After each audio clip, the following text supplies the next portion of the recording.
AudioJungle.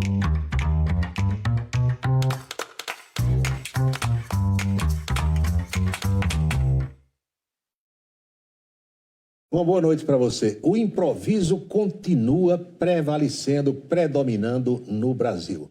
As previsões davam conta de que, com a chegada do El Niño, fortes chuvas cairiam na região sul do Brasil e a seca tomaria conta da região norte e também do nosso nordeste. Todo mundo sabia disso, mas ninguém tomou medidas preventivas. Tem gente morrendo afogada no sul e a seca predominando, inclusive, na região amazônica. Eu sou Paulo Roberto, estou na Rede Ita e o Ponto a Ponto está começando.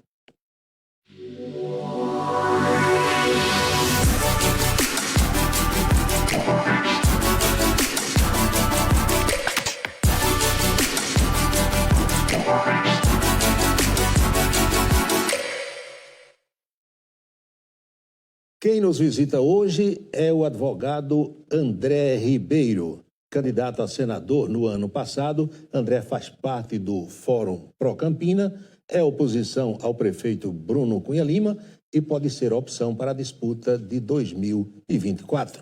Doutor André, boa noite, seja bem-vindo ao programa. Boa noite, Paulo. Boa noite a todos os telespectadores da Rede Ita. Prazer voltar aqui a essa casa e essa tribuna, que é uma tribuna de honra de Campinas. O que é que move um jovem advogado a ingressar nesse universo da política? Às vezes a gente pensa assim, meu Deus, o que é que eu estou fazendo da minha vida, né?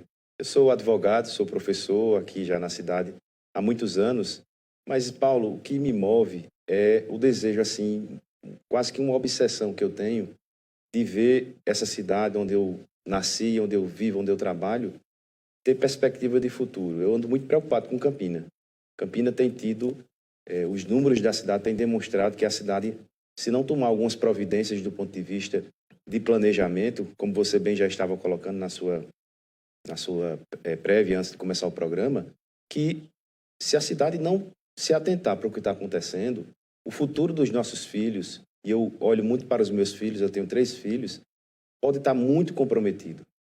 A cidade hoje de Campina Grande, para você ter uma ideia, dados do IBGE recente, está na 13ª posição na média salarial.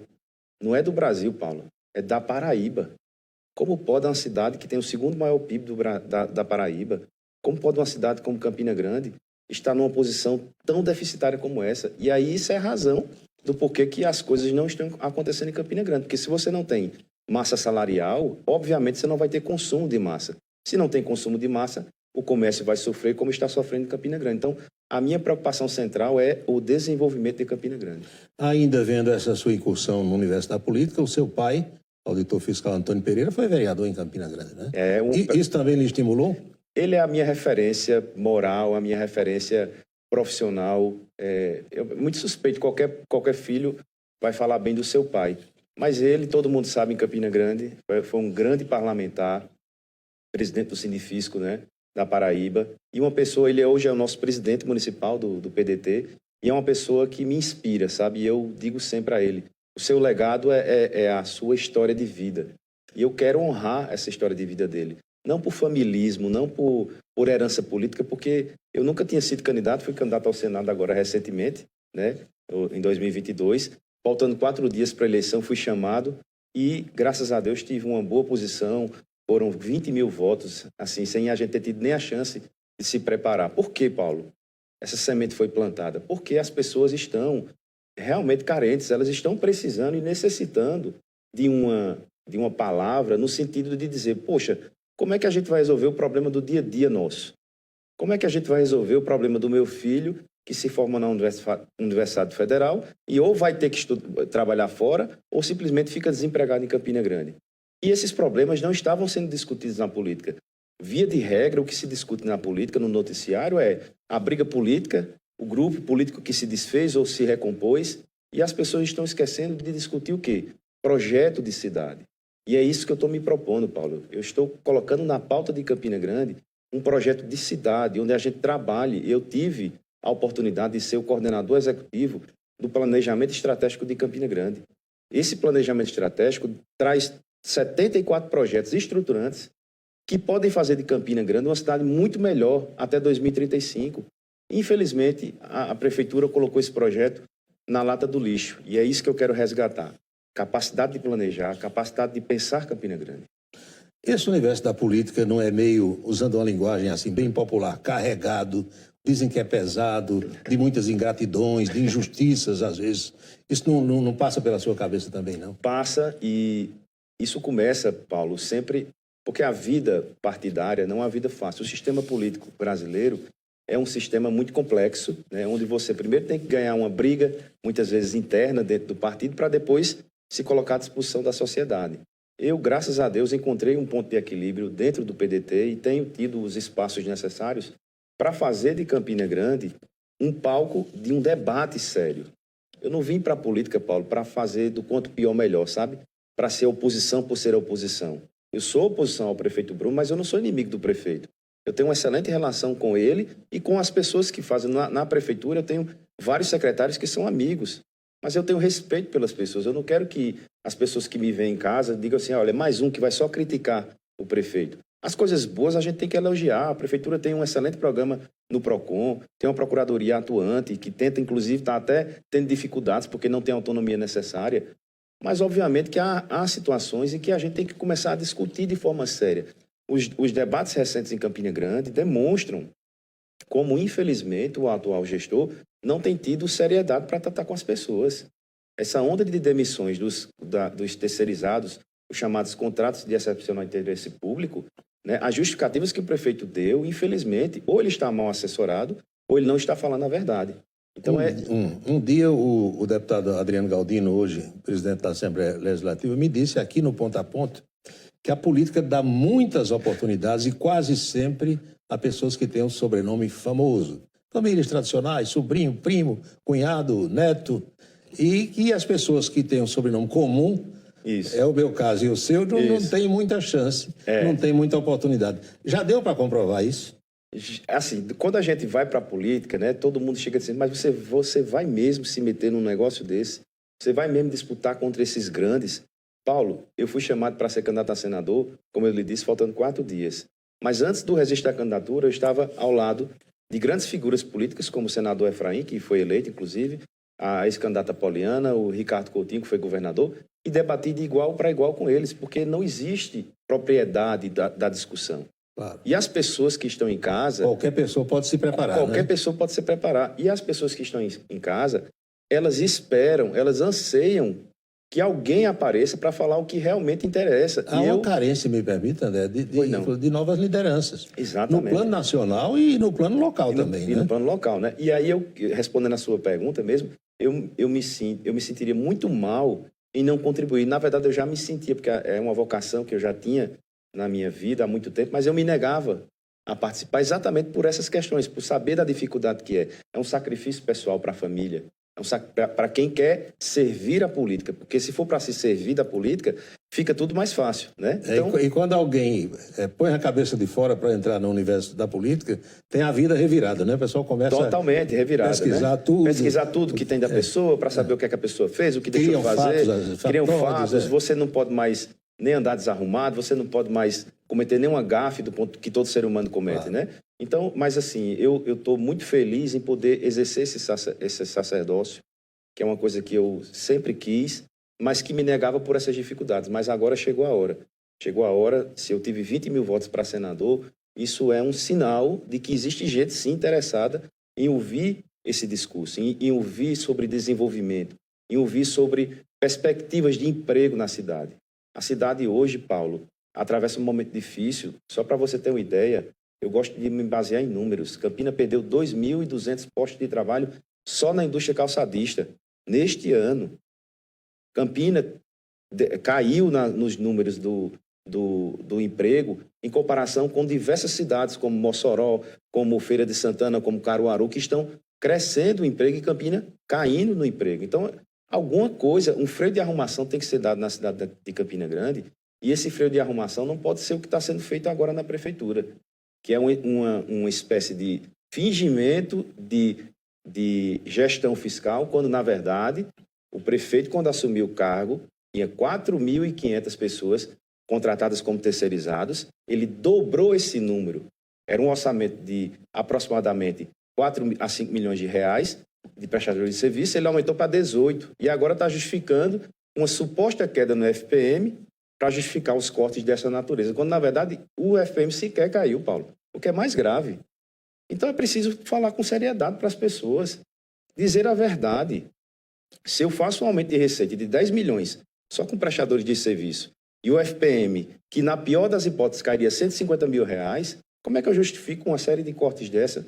Na verdade, é uma reforma administrativa que o prefeito queria fazer, mas estava sem coragem, porque tem aliados políticos, e aí não teve a coragem de dizer para a população que errou, que fez um excesso de gastos e que agora está tendo que mexer com a sua própria estrutura que ele mesmo criou. E para quem diz assim, quem está na oposição tem solução para tudo. Quando senta na cadeira de executivo, aí muitas vezes se depara com a realidade que não dá para resolver. O que é que o André responde? Eu respondo que para isso é preciso você demonstrar capacidade de liderança. Primeiro ponto.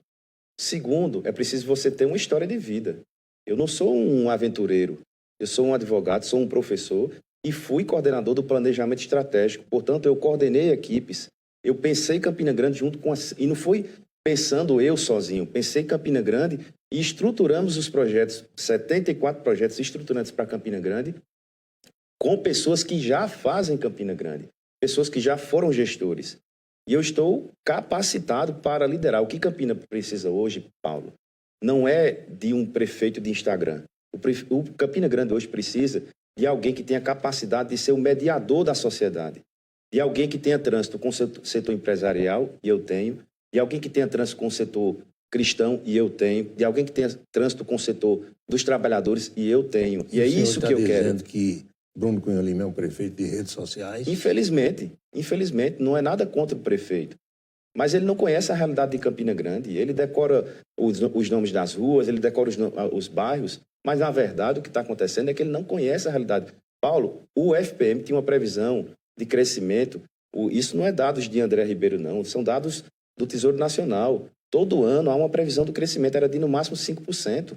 E o prefeito se surpreende dizendo que houve uma queda no FPM. Na verdade, ele, até para elaborar o orçamento do município, está mal assessorado. Então, não conhece a cidade, infelizmente, Paulo. A situação chegou num ponto, é o seguinte, Campina Grande demorou mais de 100 anos, todos os prefeitos, para fazer um endividamento de cerca de 700 milhões de reais. Pois bem, o prefeito atual quer endividar Campina com quase 600 milhões de reais, com juros e dolarizados, ainda mais essa, com um perigo grave para o orçamento de Campina Grande, para resolver uma situação que em 3 anos ele não fez. Não é questão de ser contra o empréstimo. Olha, o governador João Azevedo acabou de pegar outro empréstimo. Mas qual a diferença? João Azevedo não atrasa salário de servidor público, Bruno atrasa. João Azevedo não atrasa salário de aposentado. Bruno tem atrasado constantemente. Eu nunca tinha visto isso em Campina Grande. João Azevedo tem entregas para fazer na cidade e tem entregado constantemente. Bruno não faz entregas. Então, a questão... João Azevedo não usa fundos que são constitucionalmente específicos, como para a STTP, para o trânsito, para pagar servidor. Então, o problema é de gestão, Paulo. O problema é falta de capacidade de conhecer a realidade, e é isso que eu quero fazer. Se Campina Grande me der a honra no futuro de participar desse processo eleitoral, que agora é hora de debater ideias, não é hora de fazer campanha, mas se eu tiver essa honra, eu vou mostrar os números de Campina e vou fazer com que a cidade possa ter um futuro melhor. Muito bem, nós estamos conversando hoje aqui no Ponto a Ponto com o advogado André Ribeiro, que faz parte do grupo do Fórum Pro Campina e tenciona, inclusive, candidatar-se na eleição municipal do ano vindouro de 2024. A nossa saudação a você que nos assiste em Patos e na região, canal 18.1, ao pessoal da região de Souza, vasta audiência do nosso programa no canal 45.1. Lembra você que o Ponto a Ponto está no ar nas noites de sábado e nós temos uma reprise na segunda-feira às 11 horas da manhã. Faremos uma breve pausa e voltamos já já para o segundo bloco da entrevista de hoje.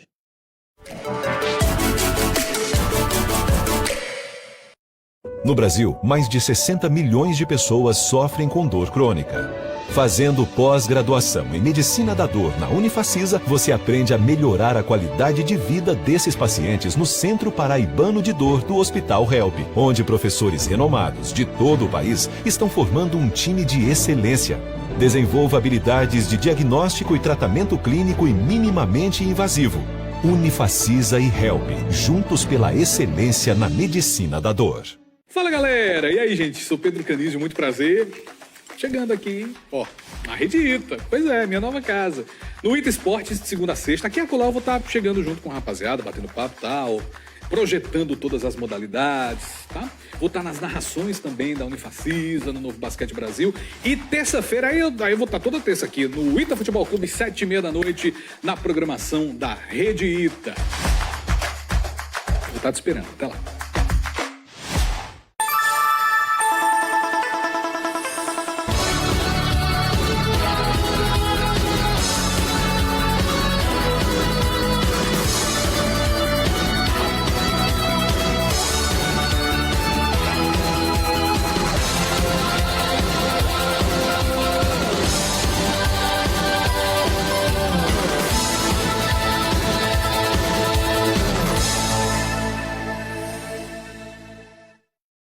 Quinta, dia 26, estreia a terceira temporada da Batalha de Vizinhos, o maior reality de culinária da Paraíba. São 8 chefes entre amadores e profissionais que vêm aqui mostrar o seu talento na cozinha e disputar o prêmio de até R$20 mil em dinheiro para a dupla vencedora. Você que assiste também concorre a prêmios ao longo da competição e um iPhone 14 no episódio final. É a terceira temporada da Batalha de Vizinhos.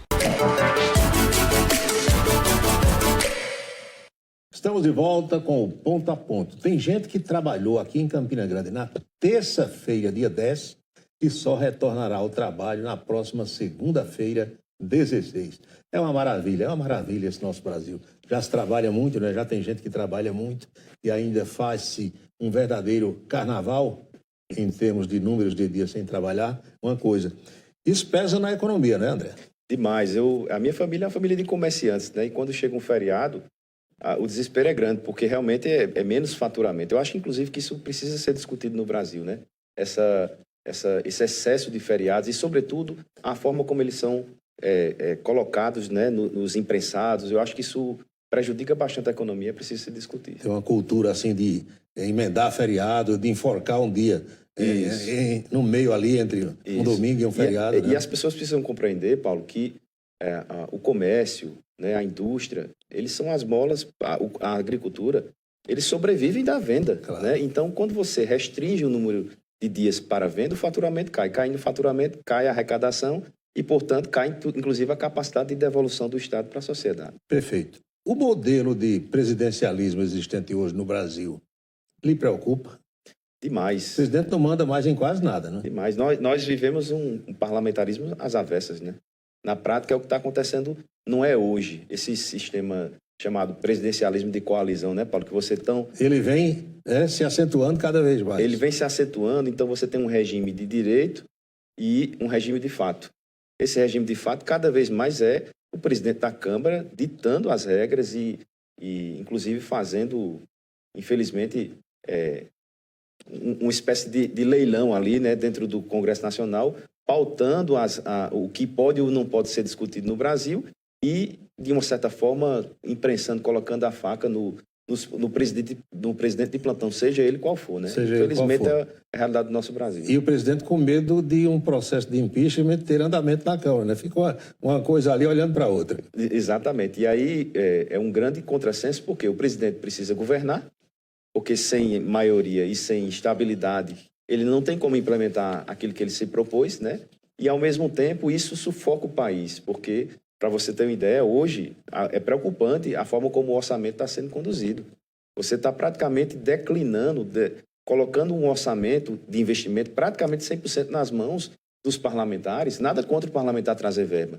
Mas é óbvio, eu estou falando de planejamento aqui durante a entrevista, e se você tem um planejamento e as verbas não são colocadas para esse planejamento... Como é que você vai executar, né? Como é que você vai executar? Então, não tem como você atingir. Eu digo sempre, olha, a política, ela não tem muita diferença de você administrar uma empresa. A diferença é que ela tem um interesse público. Mas a forma de você garantir que as pessoas tenham acesso, por exemplo, a um benefício, a algo de concreto você faz um diagnóstico, depois você estabelece as metas e depois você faz o monitoramento. Se você tem um planejamento e alguém tira a verba desse planejamento, como você vai executar? Não tem como. Não tem como, né? É igual a empresa. Eu planejo colocar um ar-condicionado para que meus clientes estejam mais aconchegados e aí eles possam ficar mais no ambiente e consumam mais. Aí a verba que está destinada, eu tiro e vou usar para uma viagem. O que é que vai acontecer? Não vai ter o ar-condicionado, o cliente não vai ficar satisfeito. É verdade. Então, na política é a mesma coisa. E esse grande número de partidos atrapalha mais do que ajuda? Muito atrapalha, porque o que acontece é que você tem donos de partidos que negociam, a realidade é essa. A gente não pode esconder isso das pessoas, né? Não pode ficar só com a história do politicamente correto, né? Infelizmente, nós temos pessoas que comandam partidos que não têm a mínima condição nem de ser gestor de qualquer coisa. Estão lá... Parece que já criam as legendas com objetivos... De fazer negociata, infelizmente de fazer negociata, e atrapalhando o processo. Mas é por isso, Paulo, que eu estou me colocando nessa posição. Eu sei que eu estou enfrentando leões, eu sei que eu estou enfrentando sistemas muito poderosos, mas é preciso que alguém se levante. Você não tem noção, Paulo, da quantidade de pessoas boas, pessoas capacitadas que estão nos procurando. Porque estão sentindo, olha, o PDT em Campina tem um porto seguro para quem quer fazer política com P maiúsculo, né? Então isso é importante. A gente não pode perder a esperança na política, porque se a gente perder a esperança na política, não há solução, não tem outro caminho a não ser pela política, né? E a omissão... Tudo chega à sociedade através da política. E a omissão dos bons é que dá o espaço para que essas pessoas possam prosperar, né? Me veio à mente agora uma declaração do agora prefeito Bruno Cunha Lima, Sim. ainda na campanha. Bruno tinha sido vereador, deputado estadual, e ele dizia, eu me preparei para ser prefeito de Campina. André está dizendo que também está preparado. Que paralelo a gente pode traçar? A diferença, assim, eu não quero fulanizar, porque parece que é uma coisa pessoal. Como eu disse, eu tenho maior respeito pelo Bruno e por todos os agentes políticos, né? Mas veja... Porque Bruno é jovem, montou um time relativamente jovem. Sim. Tem secretários da sua geração, Sim, da sim. geração dele, não é? Sim. Mas veja, se preparar para ser prefeito não é sonhar ser prefeito. Se preparar para ser prefeito não é esperar por um familismo que a vaga vai cair no seu colo. Preparar para ser prefeito é viver a dor do povo. Quando eu falo de transporte público nas minhas falas, eu falo porque eu andei de ônibus, Paulo. Meu pai é auditor fiscal do Estado, mas o Estado passou por sérias dificuldades na década de 80. E eu, aos 9 anos de idade, meu pai chegou para mim, junto com meus irmãos, e disse, olha, a partir de hoje vocês vão de ônibus. E eu andei de ônibus até a faculdade. Então eu sei o que é a dor do povo quando eu ando de ônibus. Preparar para ser prefeito não é fazer uma faculdade. Eu tenho a faculdade, eu tenho uma especialização, eu tenho um planejamento estratégico, eu ajudei a fazer o marco legal que trouxe para Campina mais de 8.000 empresas na IC, fui eu o responsável. Eu tenho experiência de vida e tenho experiência profissional para, no futuro, se o povo assim entender, ajudar Campina Grande. Mas eu não faço disso um desejo pessoal, íntimo, poético, de querer ser prefeito. Ser prefeito é um encargo. Ser prefeito de Campina Grande é uma missão árdua, é uma renúncia de vida. E essa renúncia de vida eu quero fazer para que os meus filhos tenham oportunidade em Campina Grande. Eu não quero que o filho de Campina Grande tenha que se formar na Universidade Federal, na UEPB, na Unifacisa e ter que trabalhar fora, Paulo, porque não tem oportunidade de emprego aqui. A cidade não... Qual foi a última indústria que Campina Grande trouxe? Qual foi a última grande empresa que Campina Grande trouxe? E não trouxe por quê? Porque não tem projeto de desenvolvimento. Eles abrem um complexo Aloysio do Campos, que tem uma previsão industrial, e colocam um terreno lá, não tem infraestrutura lógica, não tem infraestrutura de saneamento básico, não tem nada. E não é porque só não tem dinheiro. Eu sei que o dinheiro é escasso. Eu não sou um irresponsável, um aventureiro. Só que o problema é que, como eles não executaram o planejamento estratégico, tem lá a previsão, Paulo, só um exemplo, do plano diretor do Aloysio do Campos. É um plano muito específico que ele viabiliza, por exemplo, recursos a fundo perdido, que você não precisa nem dar contrapartida, na Sudene, por exemplo. Até hoje não foram buscar um centavo na Sudene. E não foram por quê? Por incompetência, por incapacidade de entender que Campina Grande não pode mais viver naquela política dos anos 70, dos anos 80, que é você lotear a prefeitura com cargos para fazer campanha e esquecer da cidade, esquecer de quem gera emprego. A construção civil em Campina Grande hoje tem menos construção em Campina Grande do que talvez um terço da região de Cabedelo. Porque o construtor vai tirar uma licença, vai fazer um projeto, demora 4, 5 meses. Então, se nós não mudarmos essas coisas que são básicas numa empresa chamada Campina Grande, nós não vamos sair do lugar que nós estamos. Então, é essa a minha obsessão. Eu me preparei e continuo me preparando para fazer uma mediação em Campina Grande e ajudar a cidade. Trazendo a nossa conversa agora para o Fórum Pro Campina. Não vai ter um racha mais na frente nos membros desse fórum, porque tem uns 5 ou 6 candidatos ou pré-candidatos, e a oposição terá um grande número de candidatos ou vai escolher um nome? Qual é a ideia? Política é construção, né, Paulo? E você, experimentado que é, sabe como isso não é uma coisa trivial, não é uma coisa fácil. Eu compreendo a ansiedade de muitas pessoas de pedirem que a oposição defina logo um candidato de uma vez por todas. Outros dizem, o fórum está esperando Romero Rodrigues, tem isso também, né? De forma alguma. E eu digo logo, o fórum não está esperando absolutamente ninguém. E o PDT não esperará quem quer que seja. Nós respeitamos a todos. Agora, nós só vamos dialogar com aqueles que se declaram oposição. Eu tenho falado aqui, a gente tem que falar a verdade para o povo, Paulo. Tem que acabar com essa história de dizer assim, aos 48 do segundo tempo eu rompi. Que história é essa? A gente tem que entender que a cidade precisa de verdade. Se existe uma verdade em Campina Grande hoje, é um sentimento de mudança. Agora, as pessoas só vão acreditar no sentimento de mudança se aqueles que se propõem, que se colocam à disposição da cidade. E no Fórum Pro Campina, o nosso objetivo é fazer com que a cidade discuta Campina Grande. É óbvio que todo mundo quer que o candidato seja definido logo. Mas nesse momento não é preciso ter pressa. Porque as pessoas ainda não estão... Tem um ano ainda. Tem um ano, as pessoas não estão nem pensando em eleição. E naturalmente é assim. André, nosso tempo está acabando. Como é que foi o encontro com o presidente Carlos Lupe em Brasília? Muito bom. O ministro vem fazendo um excelente trabalho no ministério. O objetivo central, uma obsessão do ministro Lupe é acabar com as filas do INSS, que tá bom, vergonha, né, Paulo? Isso tem acontecido. Ele já fez uma série de ações na questão da perícia médica, com a desnecessidade da presença física em muitos casos, com a regimentação de novos recursos para os servidores, nomeação de concursados. E, aos poucos, a gente está conseguindo chegar no objetivo que é fazer com que a Previdência esteja nas mãos do povo. Atenda, não é possível que alguém que fique doente tenha que esperar 4 meses sem receber a Previdência para poder ter acesso. E a conversa com ele foi muito boa, porque houve um reforço na nossa pré-candidatura para prefeito de Campina Grande e na reestruturação do partido aqui na Paraíba. Lupe tem feito uma condução junto com o nosso presidente Marcos Ribeiro, que foi secretário particular do saudoso Leonel de Moura Brizola, né? Verdade. Então, estamos muito felizes e em breve teremos boas novidades para Campinas. André, muito obrigado por ter vindo ao Ponto a Ponto. Eu que agradeço a você e a todo mundo que nos assistiu. É sempre um prazer estar aqui nessa tribuna de honra que você sabe, Paulo, do carinho que temos por você, né, e da qualidade que você representa para o jornalismo da Paraíba. Muito obrigado. Vamos à boca maldita da política neste sábado. No mundo de contrastes, uns morrem no terror da guerra, enquanto outros estão aí brincando, fazendo farras nas praias do Brasil e do mundo. É a vida, né? Muito obrigado pela sua atenção. Nós voltamos a nos encontrar no Ponto a Ponto no sábado que vem, com reprise sempre às segundas-feiras. E segunda que vem estaremos aqui com a Anchieta Araújo na coluna política no programa Em Dia. Bom fim de semana para você.